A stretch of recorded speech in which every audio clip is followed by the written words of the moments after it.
Hey everybody, it's Charlie from Swift Contractors Corner.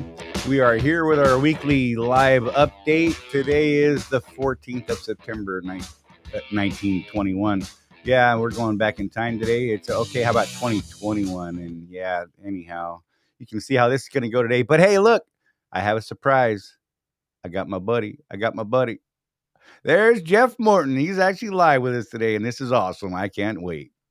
It's a good thing I got that flux capacitor installed. Exactly, because we did a jump there, brother. You know what I mean? Hey, and y'all will notice that Jeff is broadcasting with us. He's out there in Alabama, and he's utilizing a awesome tablet and that fine looking Rand McNally 220 clear drive headset. I think y'all will dig the sound. He's got good voice coming through, and oh my god, I'm so excited for him. It's stupid. Yeah, it's the first time we've tried it on the tablet. We're sporting the Galaxy S7 Plus and on the Verizon service. A lot of you guys have been asking about what do you use for internet? Well, this is what I use for internet out on the road. I just use my tablet and my smartphone, and I stream my movies, play my games, all that stuff. It's great. And it looks fantastic. I'm not gonna lie. I mean, I'm sitting here at my house with all my stupid expensive crap, and there you are, and I'm like, oh man, money well spent, sir. Hey, Ken Kelly is in the chat. Good to see you, dude. Glad you're here. There's only a couple of people here so far, but that's cool. We'll get into this here in just a couple minutes. We'll see if we can't stir up some business out there. Again, we're only broadcasting live on YouTube. Something I'm trying out in the background, trying to figure out some other stuff and see what's going on with stuff. But we will get into our fuel surcharge update, and we got some stuff we want to talk about. And if you guys got questions, by all means, throw them up there, and we will get them up, man. But yeah, look at that. Good to see you, Ken Kelly. Appreciate you being here, buddy, and hanging out with us, man. So, what do you think? You want to just get into this fuel surcharge stuff, Jeff? Sure. You got the numbers to put up, right? I do. Here we go. The magic numbers for the week. Let me hide my face here because there we go. Oh, look, I made you too big. What if we do it this way? All right, I like that. Let's do that. So, national diesel fuel cost average. It like no change this week. 0.001 to 3.372. West Coast Pad 5 just made that little drop of 0.004. It's still over $4. Remember last week, that was kind of significant. That was the first time we've been over $4 since September 15th of, what was it, 2012, I think it was.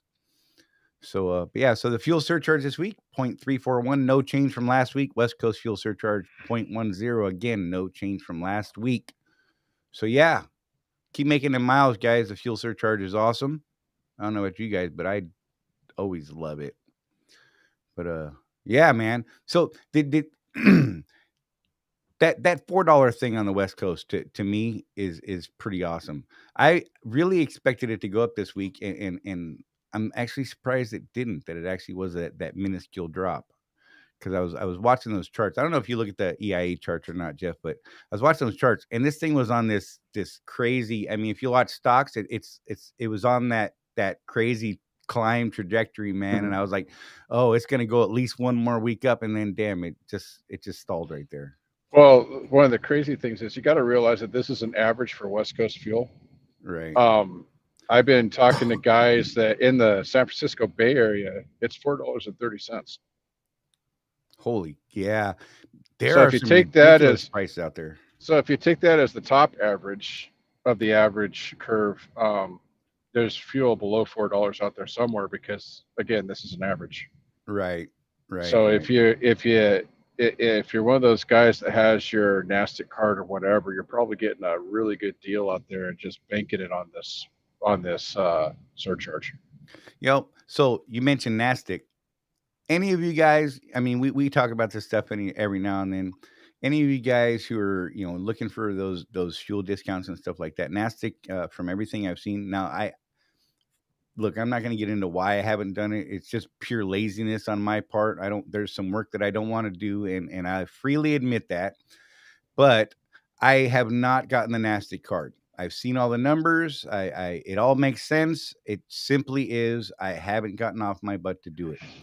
But that Hmm. nasty card and those discounts is pretty good, man. From what I'm seeing, it's just you have to go through and do your uh, weekly or monthly reporting to Swift so they can get your tax stuff done right and all that kind of stuff. But yeah, Yeah, so yeah. Ken Kelly just said on my dedicated account, I don't have to pay the Oregon tax. I'm buying in California. The higher FSC goes, the more money I make. That's something to oh, consider, And so here's the thing. I recently escaped the People's Republic of Oregon.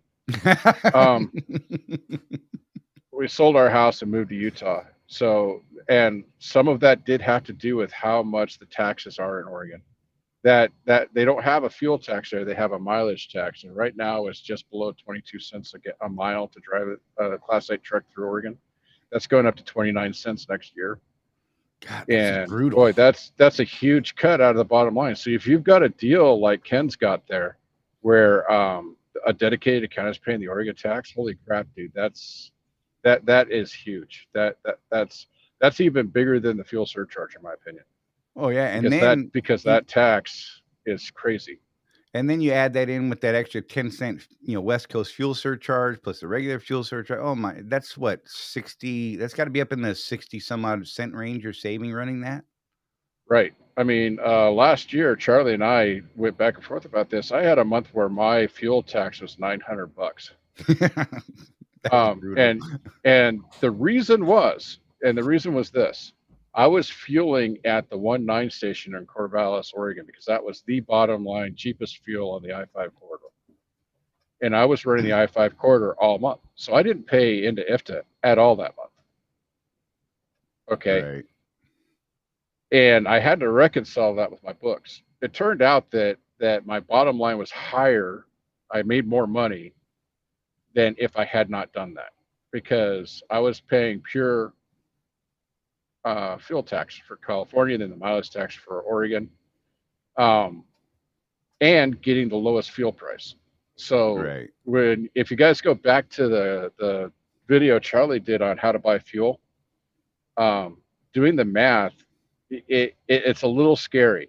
Okay, if it can be scary if you're in a situation like I was in a few months ago. Holy crap, $900.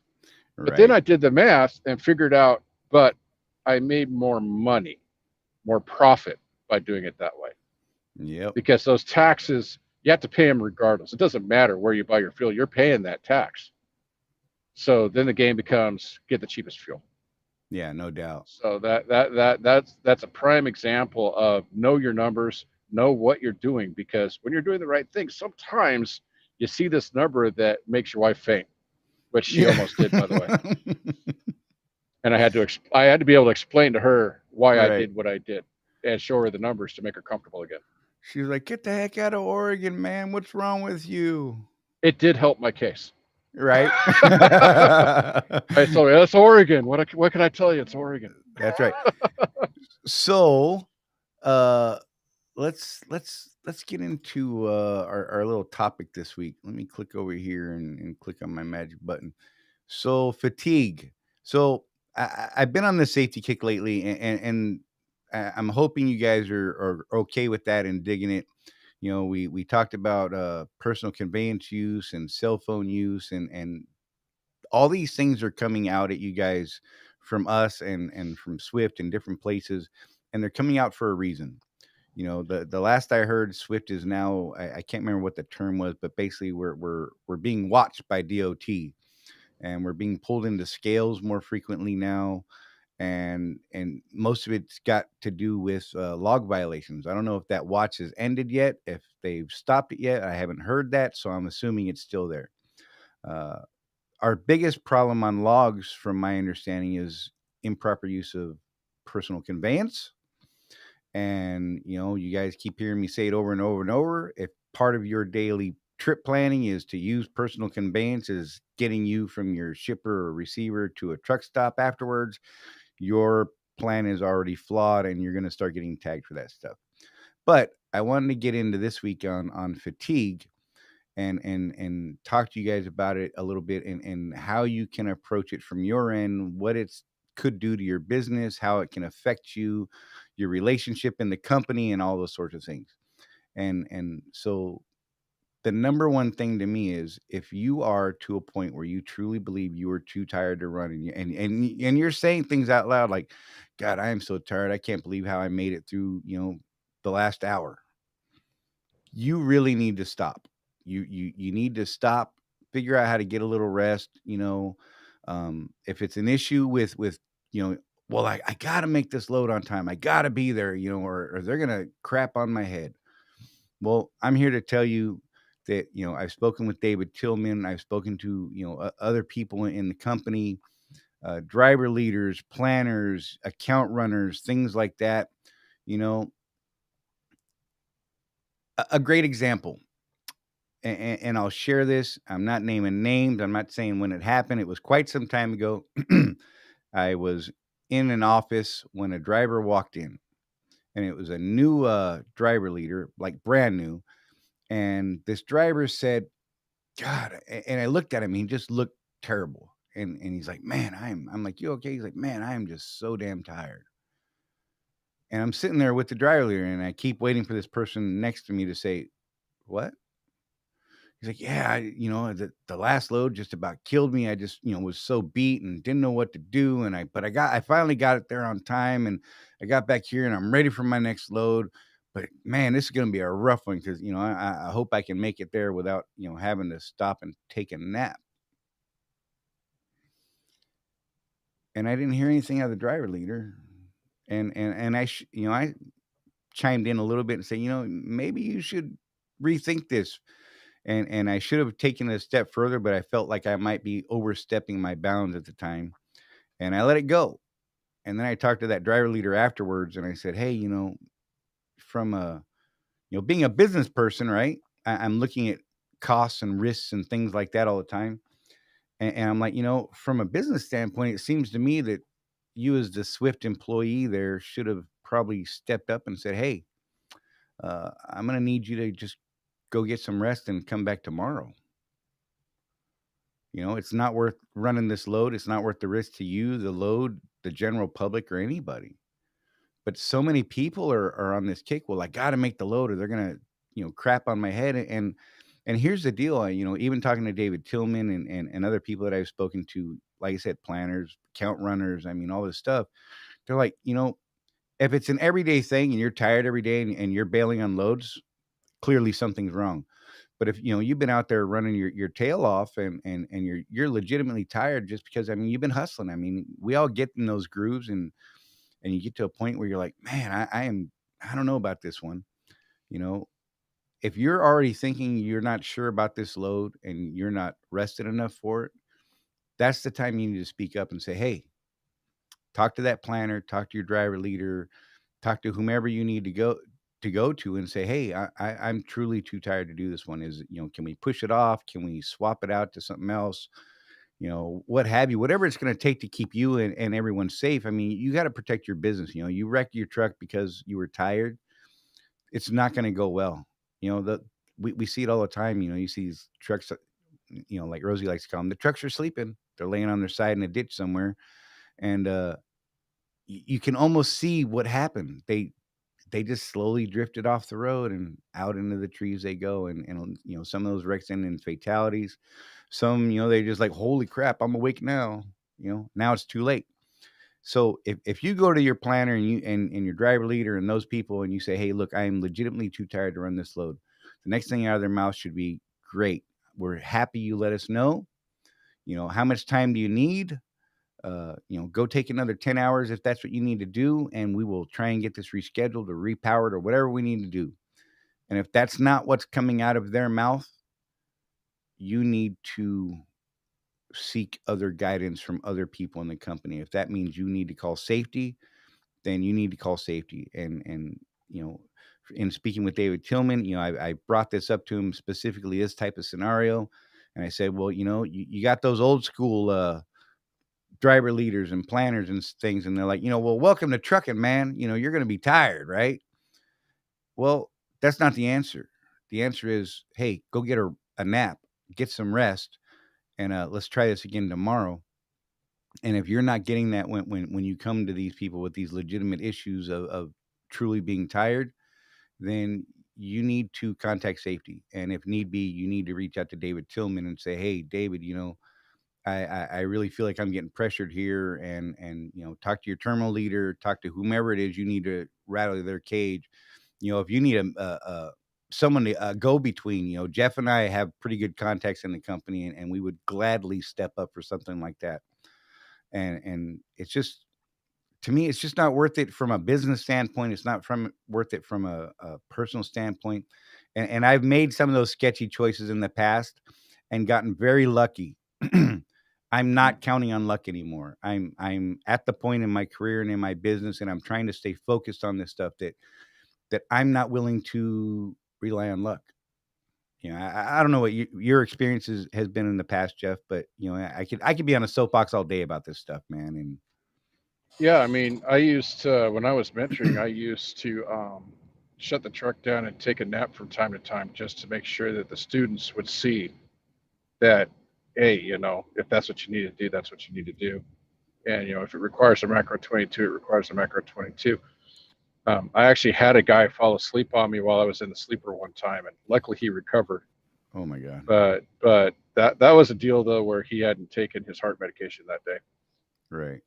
But still, it's a real deal, man. That the truck could have flipped over that day, and I've been in the sleeper. It was going off on the left side, so I would have landed on my neck. You Yeah, know, good luck with that ride. yeah.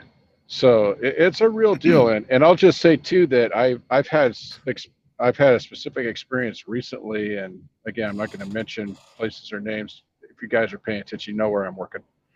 Um, uh, so at this dedicated account, I've watched them before. Guys will come in for their paperwork for their load, and the dispatch window will say, "Hey, man, are you okay?" Because the guy just looks beat. I don't know, man. I mean, it's rough today, man. I had a hard time getting out of bed, and they'll ask him, "Well, are you okay to drive? Because if not, we can get someone else to take this load, and we'll get you one this afternoon or something." I mean, they're pretty proactive at a place that's run well. They can see the fatigue on our faces, and they'll mention it. And that's one of the reasons why I like working with the people I work with. It's Yeah, no because doubt. they're real about that. They're not trying to push it. I mean, they've got a contract to meet themselves, but what's worse than missing a load is hitting stuff. Yeah, no You doubt. know, Losing the entire load, killing you know, people. a lot of these dedicated accounts, accidents will lose you the whole account. Missing a load here from time to time might cost you some money, Right. but having an accident because a dude was too tired to put a truck in a dock, that'll lose the account. Yeah, no doubt. So if you're running a dedicated, keep that in mind. And I have a feeling that in OTR land, because in OTR land we don't really deal with that end of it. We Right. we get these things over the Zonar or Qualcomm and say, hey, go pick this thing up. Okay, and that's all you ever get. You don't have personal contact with people. But I'm pretty sure that it works the same way. It's just that we don't see it. Right. You know, if we're picking up at say Procter and Gamble and we wreck that truck, Procter and Gamble might not call Swift again. Right.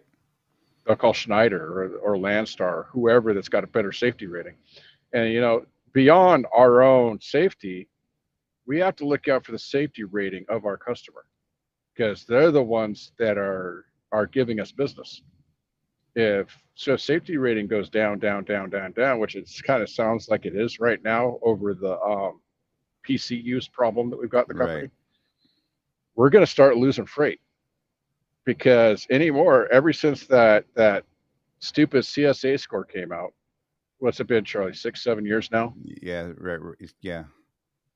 Big companies like Procter and Gamble, the big players where we get a lot of our business, what they do is almost like buying a house. They I'm messing with that right now. The federal government thinks I make 20 grand a year because of all my flipping deductions, so I can't get a damn mortgage. I'm going to have to take it in the short tax wise to get a mortgage. Right. But and the reason is because they're looking at my tax return. Well, these companies are looking at the CSA score, and Right. if your CSA score is not right, they will not call your company to come take a load. Yeah, they're worried about the liability from their end, saying, "Oh, well, Yeah, this truck was pulling a Procter and Gamble load. Let's sue Procter and Gamble too, while we're suing Swift and everyone else out in the planet." So, like a lot of things, this issue of driving fatigue, yeah, the safety issue, that's one component, but there's so much more to it than that. It's we're in business here, and we're servicing our customers, Swift. And if Swift starts taking a hit because we're not giving them good service by, I don't know, getting enough rest, Right. because there aren't very many of us right now. What are we at? We're under 2,000 now, aren't we, on I our believe ops? so. It's somewhere between 1,500 and 2,000, I think. I'm not positive. But that's still enough of a percentage to where we can influence Swift's scores. By being Oh, better than absolutely. than average, we can influence that. Every time we pass an inspection, every time we don't get a log freaking violation. you know? Right. And it and really doesn't take that much. I mean, just look, they preach it, and I preach it to people that I talk to. Log it as you do it, do it as you log it. I mean, it sounds silly, but God, it's just so damn simple to do. I mean, I get, you want to hurry up and get there. You want to go get that next load. You want to, make a couple extra bucks. But if you're dead or you kill someone, where are those couple extra bucks? What are they going to do for you? nothing. Exactly. Yeah. So, and it goes with the personal conveyance use. Again, from a business standpoint, if something bad happens while you're using personal conveyance in a way that you weren't supposed to be using it, I promise you that that's going to cost you more than anything you possibly could have made by using personal conveyance to do what it is you were doing.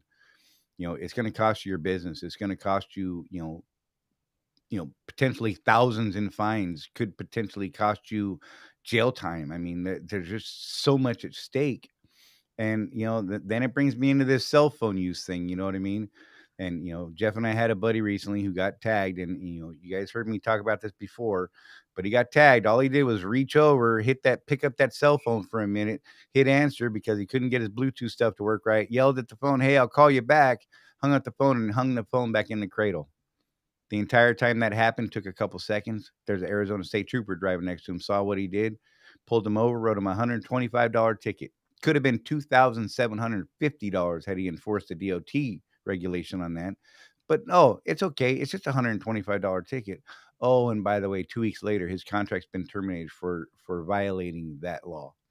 And the cell phone use one is a huge point hit on the CSA score. Um, the log violations are big hits to the CSA score. And here we are now, we're getting that message. Oh, by the way, we're now being watched by DOT and we're getting pulled in more frequently, which is costing us more time, more money, and opening us up to more scrutiny, which in turn means more chances of them finding even little minor violations that maybe something you didn't catch that day Right. because you were too tired to catch it. I don't know. I don't know. Well, and the thing is too is over my career, trying to think of how to really word this, but I'm able to use the hours of service regulations as an excuse to get rest. Right. I can tell Swift, sorry, I'm out of hours. Right. You know, if you're planning on using CSA, that very healthy excuse goes out the window.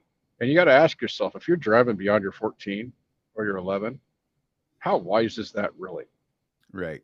Aren't you kind of tired by then? I know I am. And they're definitely going to look at it and the scrutiny you're going to be under. I mean, technically legal, sure. Smart, no. Does that make you opened up for liability? Absolutely.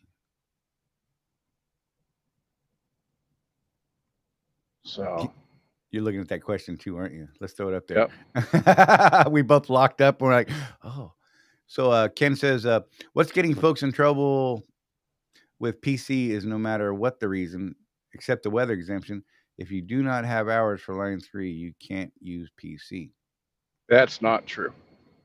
Yeah, I don't believe that's exactly true. Because with the new rules Right. interpretation that came out last year, okay, if you have been run out of hours at a shipper, okay, um, you can move the truck to the nearest parking spot. Right. So, I mean, I guess a point that can be made is why were you at a shipper when you are at the end of line 3? I That's guess that could part of be my that. point. I think that could be part of it. I think you're right there. But legally speaking, California DOT doesn't count, Ken. Sorry, I'm not No, going to take that one. and Cops don't know the regulations. What you got to do is go to the FMCSA handbook. so and you can use PC no matter as long as you're properly using personal conveyance, Ken. Mm-hmm.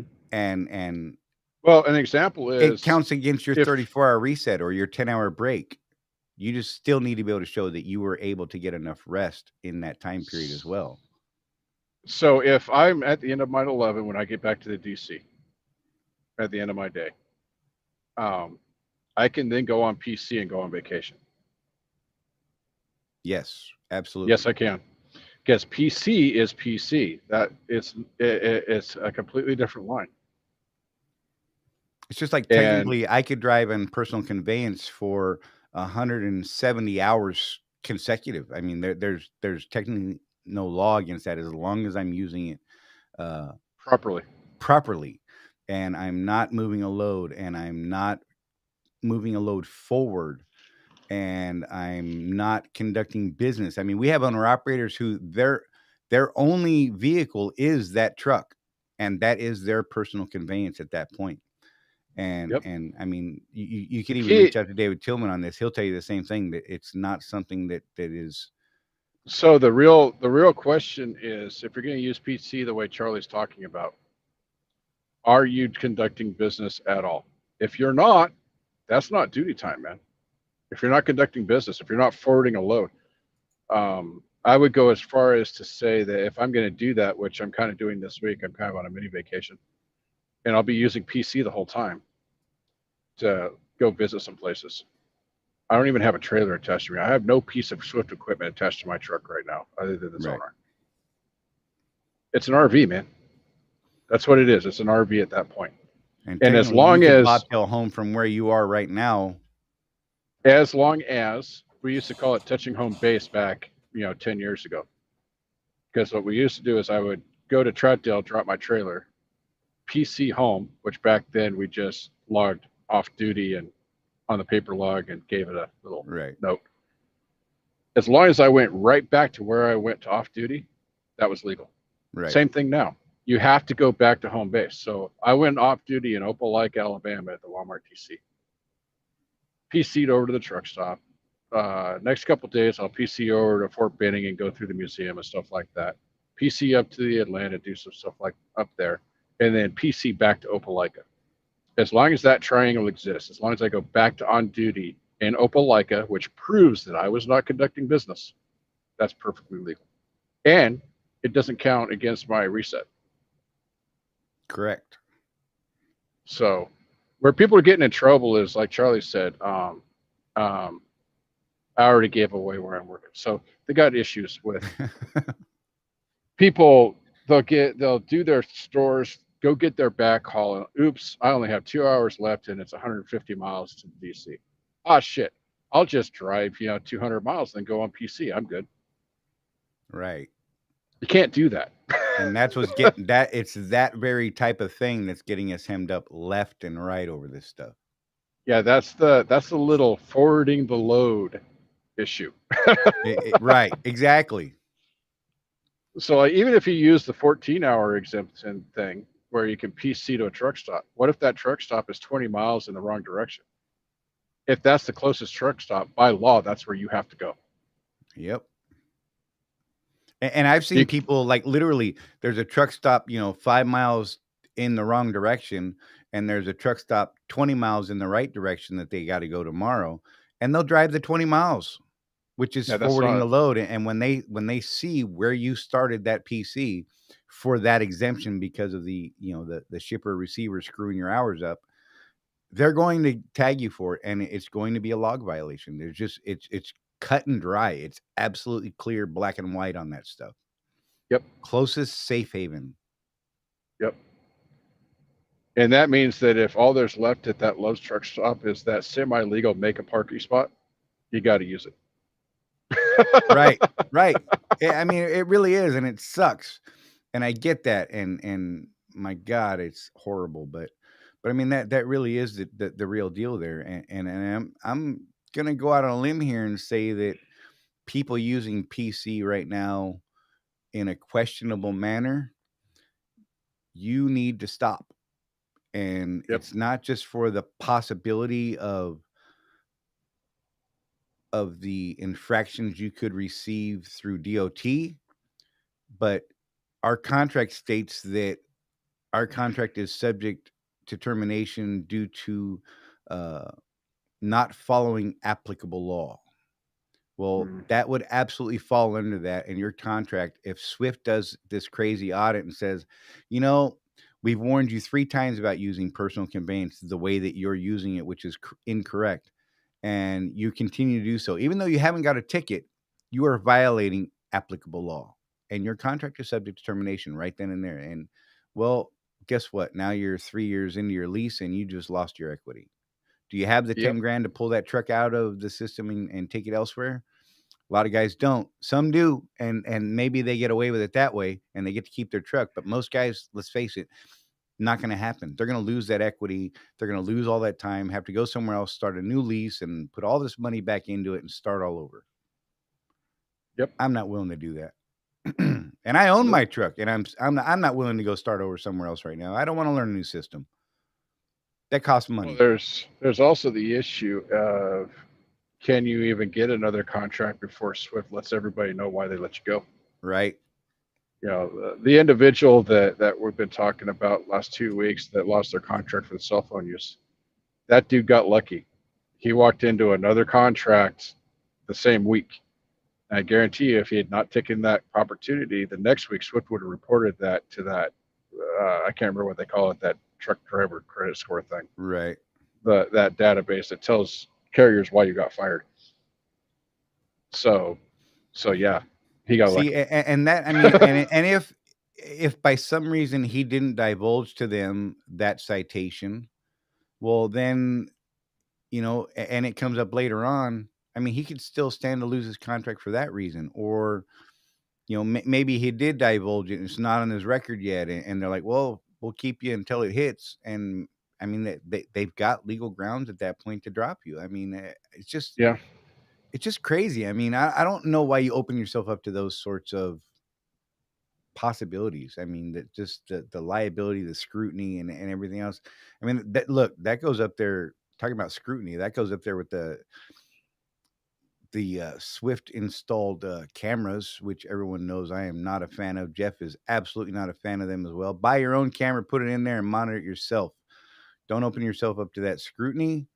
I'm sorry, people in safety don't like necessarily when I say that, but I do recommend you have your own camera, even if it's not a Swift camera. Yeah. Oh my gosh. And so yeah. Oh, No, okay, so you want to put that question up there because I'm going to answer yeah. that. You're right to an extent, Ken. What I'm referring to is that a Hang on one California second. state. Let's get that Oh, read. So there is a oh, problem with okay. the applicable law. You say California doesn't count, but if their rule is stricter than federal law, it's applicable law. Yes, we Okay, can't gloss over so the state law being stricter too much to keep track. so I'm not saying California law doesn't count. I'm saying a California trooper telling you something doesn't count. Police officers don't necessarily know the law. Like you say, there's just too much to keep track. Same thing with officers. I will question a California officer about that. I will say, where is it in the law? Make him show you. They're bound by law to do that if they're going to give you a citation. And I will fight that in court. And our hours of service are regulated by DOT, not by the state level. It is a federal regulation, and my understanding, Oh, yeah, even worse, Ken. Ken, I dig you, man, but I've had those arguments, and I've challenged those guys at the scales from time to time. And you know what? Sometimes they give me the ticket, and then I have the option to go fight it. And when it gets in front of a judge who understands the DOT law, and I bring in the law in black and white, and they see that, 9 times out of 10, it's thrown out. That's not every case, because sometimes, let's just face it, you're just doomed before it ever happened. Right. However, if you are following the FMCSA regulation on that, then you should be okay. No, I got you, Ken. He said he didn't get a ticket. It was a conversation, and I understand that. But what what we're trying to stress is that there's a lot of misunderstanding about the personal conveyance law and what you can and cannot do. I mean, there's an awful lot of people out here who are saying things like, well, I can drive my 10 hours today knowing that I'm going to get to my shipper or receiver tonight. At the end of my 10 or 11 hours of drive time, I'm not going to have any drive time left. My 14 is going to be up. And I already know this morning. But, I can just use PC because the personal conveyance rule says that if the shipper delays me beyond my available time, then I can simply use PC to get to the nearest closest safe haven. And that is misuse of that rule. And that is what we are getting tagged on left and right. And that is why Swift is being watched right now for the log violations for personal conveyance, as well as some other things. And that is why we're in this status right now. I mean, Yep. all BS aside. Yep. Bottom So we're line just trying to is, get it clear out there. so I'll say this though, to Ken's point that he's making here. If you follow the most strict regulation that you're aware of, you'll be okay everywhere. I'll use, since they wanted us to bring up the chain law in Colorado anyway, I'll just go ahead and bring that up. Oh yeah, yeah. So California has the most strict chain laws. Like you have to basically chain everything. Right. And other states are different, but I know that if I chain up in accordance with California law, I'm good everywhere. Right. So I just do that. When I have to chain up, I go with California's chain law because I know I'm good in Colorado, Utah, anywhere Right. if I do that.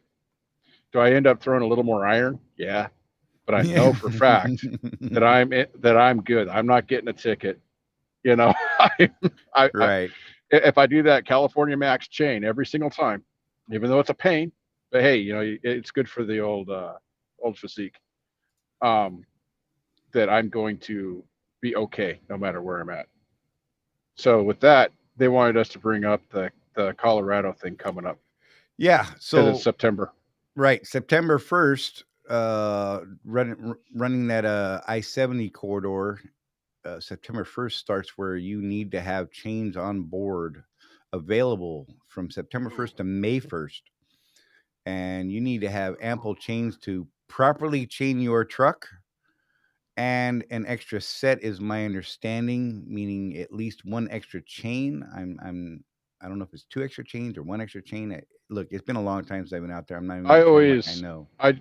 I just carry one extra bag of singles, There you go. and Sounds that like a good covers it. safe way to cover it. Because Um, those of us that drive Canada, as Charlie likes to call it, Everything above I-40 is Canada to me. I chain up a couple times a year, and the thing is, once you throw iron more than twice in a year, something's going to break, and so then you're stuck with crap. Now I don't have enough chains, so I always just carry an extra bag. Right. That at least gets me to somewhere where I can get another tri rail. Ken is on And fire today. Ken uses socks. I want to talk to you, Ken, No doubt. What's because your I've been QR thinking codes? How do you dig them? I've been thinking about getting some because I'm getting old. Uh, first of all, have you had any issues with them at all? Because guys are telling, guys have their opinions, but those guys have never used them. Oh, socks are stupid. You're gonna wear them out on the first bit of asphalt you're on. I'm not usually on asphalt with chains, let alone socks. I'm just saying. I'm usually on, packed snow and ice. I don't know. But yeah, so socks are now legal in most of the states where there are chain laws. Isn't that the case? I believe I read that somewhere. I'm not positive, Yeah, but I actually went through that with Byron out of Troutdale, the safety guy, okay, and we looked it up and did the internet searches, and they're legal in every state nice. as a chaining alternative. Ken says he's had Now, no issues at all. 5 minutes Five to put minutes. them on. Yeah, I that's like awesome. that. So, Right? talking to Byron, an official representative of Swift in the safety department, they're legal everywhere. Um, Swift is not going to endorse their use, is Right. what he said. Now, if we as owner operators want to buy them and use them, Swift will not say anything. But Swift is not going to go out publicly and say, "Yeah, go buy some socks because they're easier to put on." Swift issues chains for free to their company drivers, and that's what they want them to use. But And we fair don't. enough. But we don't work for Swift, so we can do whatever the heck we want. And I'm really As thinking long as it's about. within applicable law and our contract. Yeah. Got to put that. It's like Charlie's afraid of getting sued or something. Look, man, I'm protective of my contract. You know that. You know what I mean? I know. It's everything to us as far as the business goes. I mean, look, the reality is I can go anywhere right now. My truck is paid for. It's DOT legal. It'll pass an inspection. Yeah, It it'll doesn't pass an have it. inspection. It doesn't have any leaks as of 2 days ago. Right? All the air leaks have been fixed, no coolant leaks. Look, that was a whole ordeal, and that was a lot of work. And I'm glad I finally did the work myself, since I think I saved somewhere between $1,500 and $2,000 in labor, and I did a lot of learning. I can tell you I did a lot of cussing, and I took the same parts off 3 or 4 times to reinstall them. And in one of those instances, I actually broke another part, had to go find that part somewhere else. And I mean, it was a whole thing. But hey, my truck is legal now and squared away. No leaks, no fluids, no air leaks. And look, that no air leaks thing is tough in an old truck. 1.6 million miles. I'm telling you, there's air fittings everywhere, and they slowly sneak up on you. And then you're like, oh my God, psst, what was that sound? And me working in a reefer yard all the time, boy, is it hard to track them down there. Holy Right. hell. Yep.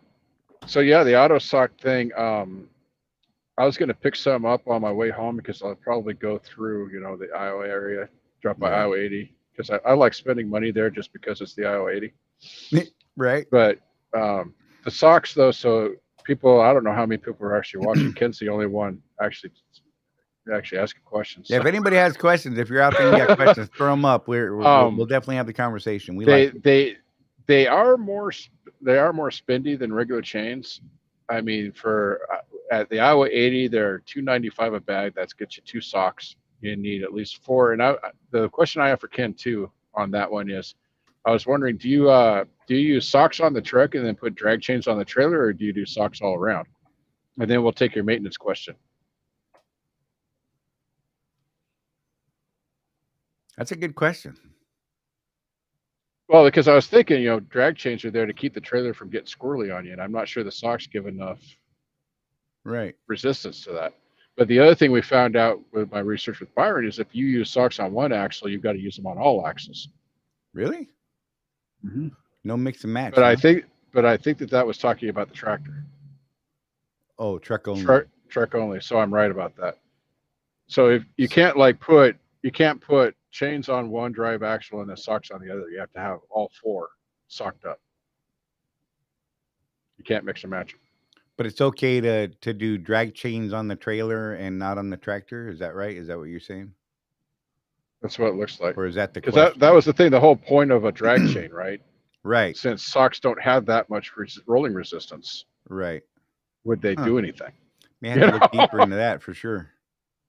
So yeah, it's actually kind of an interesting question to me. Makes my head hurt sometimes. Well, cool. So what was your other question, Ken?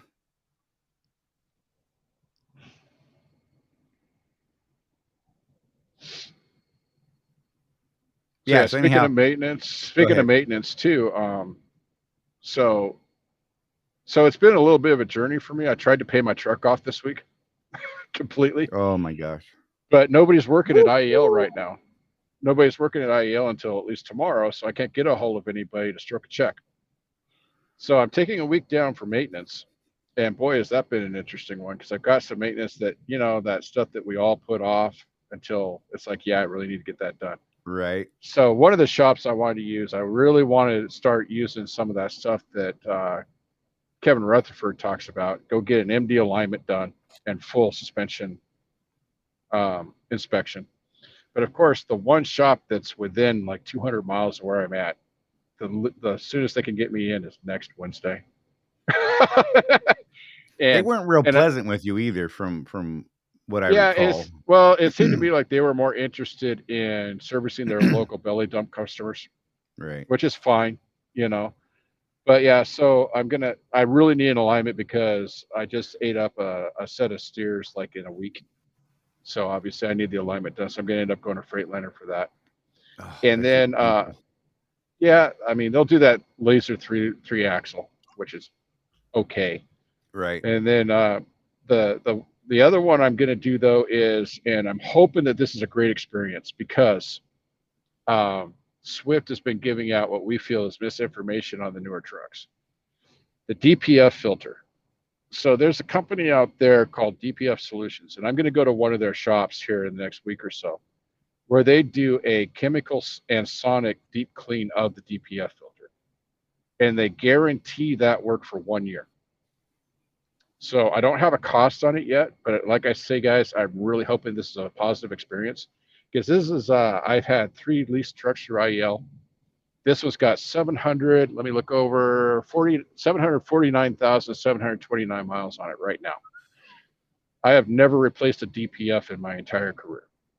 I just have them cleaned.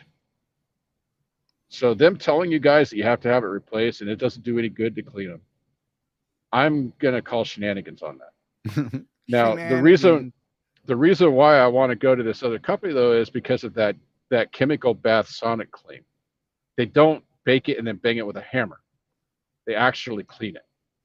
So what I'm Right. really hoping is that the promises are real, that we'll never, never, never have to replace the DPF again. And Charlie's been talking to me a lot about this problem guys are having with their one boxes in the Freightliners, because that's a $15,000 repair. These guys also do refurbishment of those. So when I talk to them, assuming that it goes better than the MD alignment shop, Right.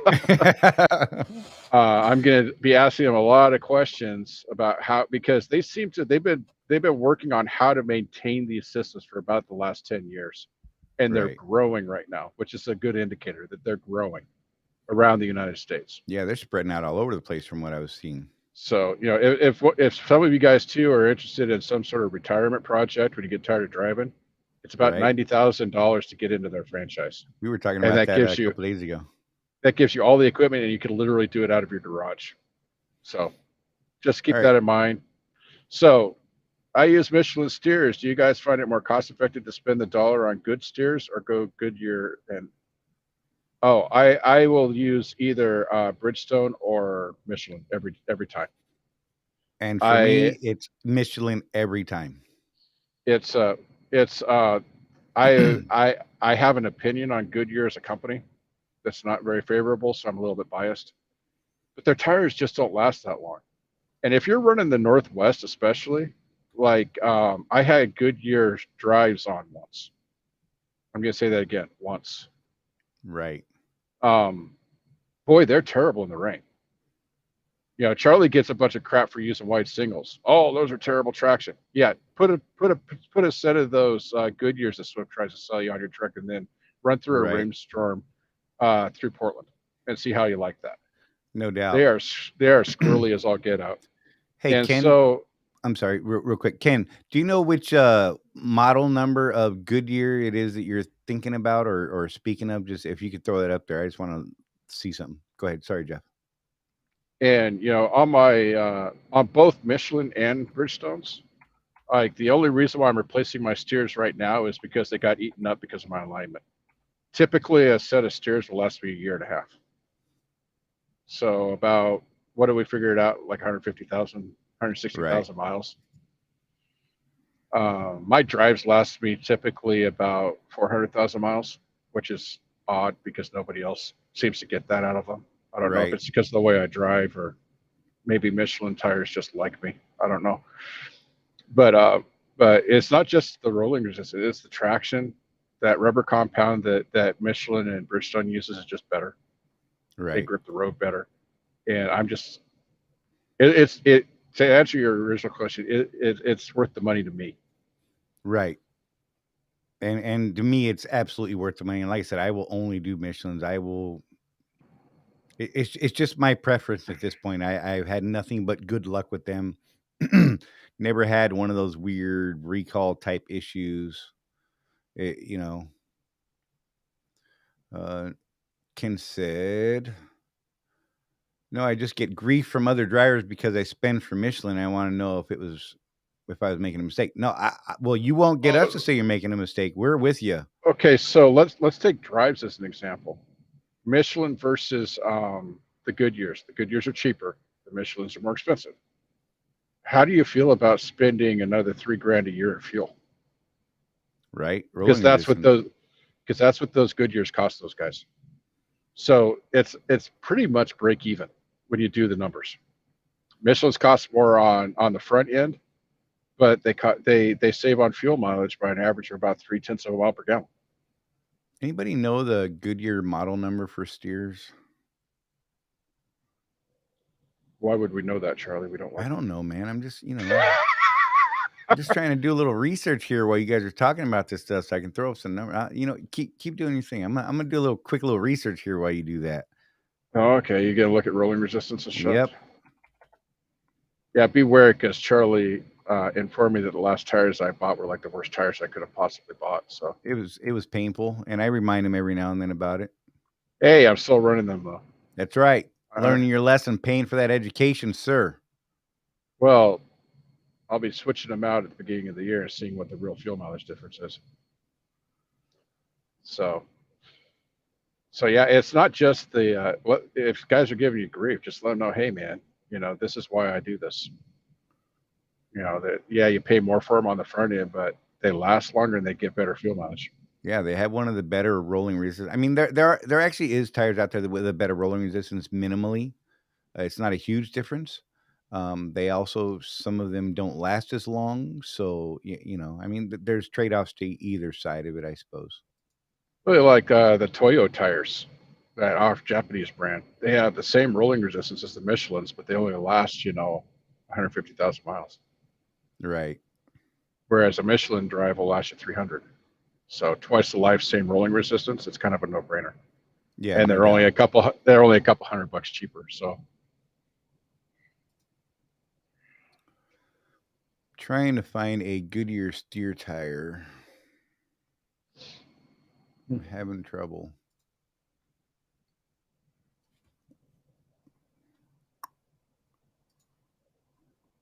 160 Bear with me and a minute 200 here. on the Michelin steers. Yeah, I mean that's good. With steers, with my experience, the big factor is keeping the truck aligned.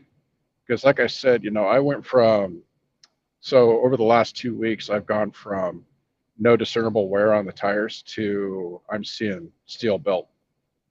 Obviously, the alignment got knocked out, probably at a store somewhere. And boy, Yeah, that sucks. that's painful because I'm only about halfway through the tread. It hurts. Yeah, so and I'm one of those guys too. I don't play that try and find a matching tire game. I just replace both at the same time.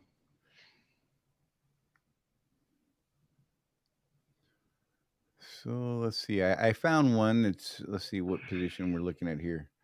Dry speed rating, tubeless. All right, so let me see if I can find this one. G670, just for fun. I apologize for this. I start to nerd out on this tire stuff, and I can't help it. Yeah, Ken says that again. I keep my max weight on my steer at about 11.4. Yeah, my truck's kind of wonky. It's weird. I've got my fifth wheel one hole from being all the way forward, and the most I'll see on my steers is 11.6. I don't know. It's a 2016 Freightliner, so the fifth wheel must be further back on the frame rail than on some of the newer ones. And yeah, keeping that weight off also helps.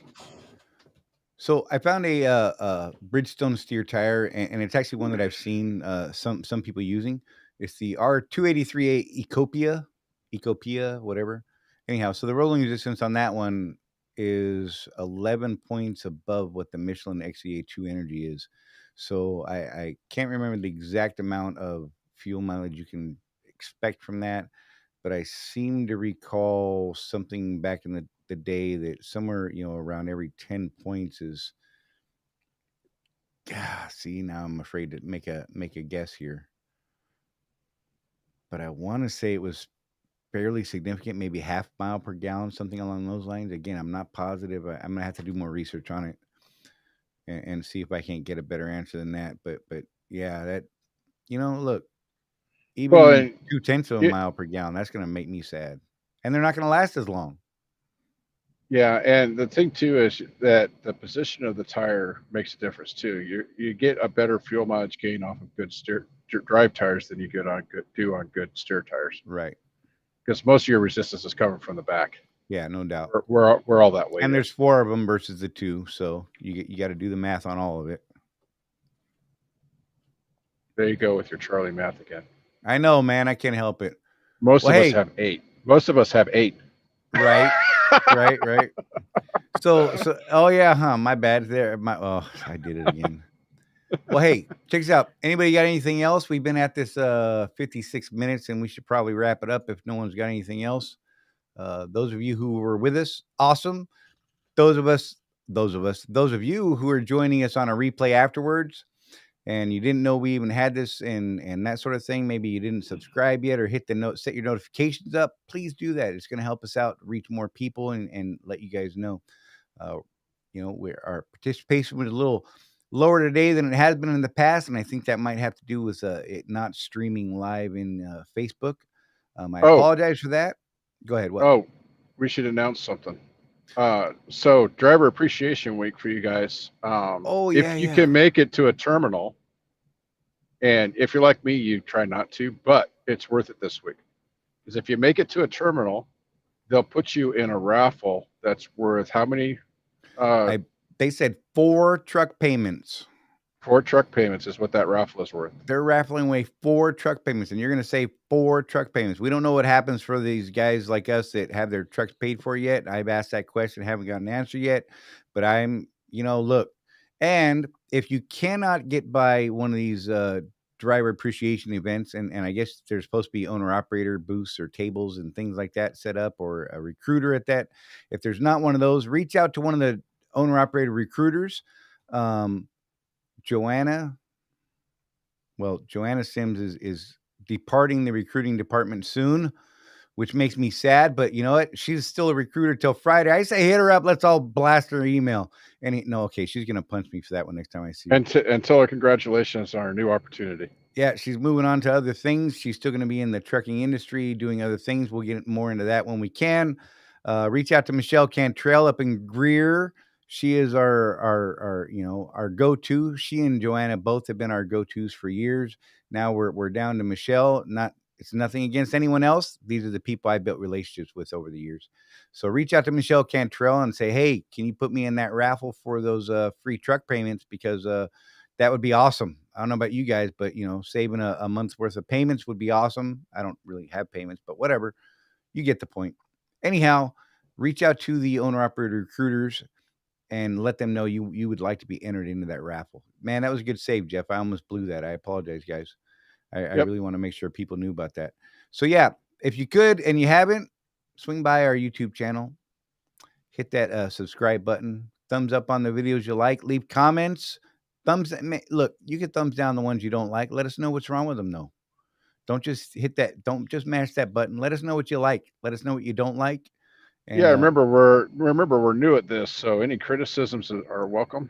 absolutely, let us know what we're doing wrong. Like I've admitted it before. I got a couple of PowerPoint type of videos up there that I'm not a fan of. The information is solid. The presentation is horrible, and I'm going to need to redo those at some point. We're going to have a lot of cool stuff coming up sometime in the near future. Keep tuning in, guys. We have a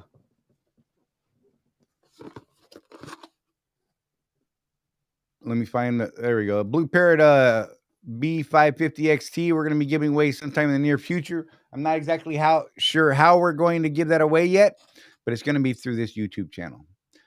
Keep tuning in, and as we get closer to it, we will let you guys know exactly what you're going to have to do to get it. It's something that I actually paid for out of my own pocket. It's not a sweepstakes. This is simply going to be a giveaway. And yeah, we're going to let you know how we're going to do that. It's not going to be during Driver Appreciation Week because it's not about driver appreciation. It's about me digging you guys and sharing that piece of equipment because some of you guys, let's face it, you got terrible headsets. You know, Jeff's got a new one. I'm just saying. So yeah, guys. Charlie told me I had to. Okay, I'll take it. I'm okay with that. The other one was terrible. I don't make me play those recordings. I'm just saying. So Don't anyhow, so yeah, guys, we appreciate you coming by and hanging out with us and spending time with us. We know it takes time out of your day, and we truly dig the support and help us help more. Help us help you and help more. How's that? Share our channel. Tell people about it. Be like, look, have you seen these knuckleheads? They're pretty cool. Sometimes they're not. That's cool. Whatever. Like I said, share those comments. Comment. We're going to try and do these videos solely on YouTube. We will link them in Facebook. I have some magical reasons behind that. Anyhow, so we look forward to seeing you next time. Tuesdays, 4 p.m. Eastern time, here on YouTube at Swift Contractors Corner. I'm Charlie, and that's Jeff. Yipper. He's going to pay off his truck this week. How awesome is that? All right, guys. There's someone everybody. At IEL. Yeah, someone from IEL. Take Jeff's truck payoff money. Take my money. All right, guys. We appreciate y'all being here, and thanks so much for tuning in. And we're going to see you next time on Swift Contractors Corner. Y'all be safe.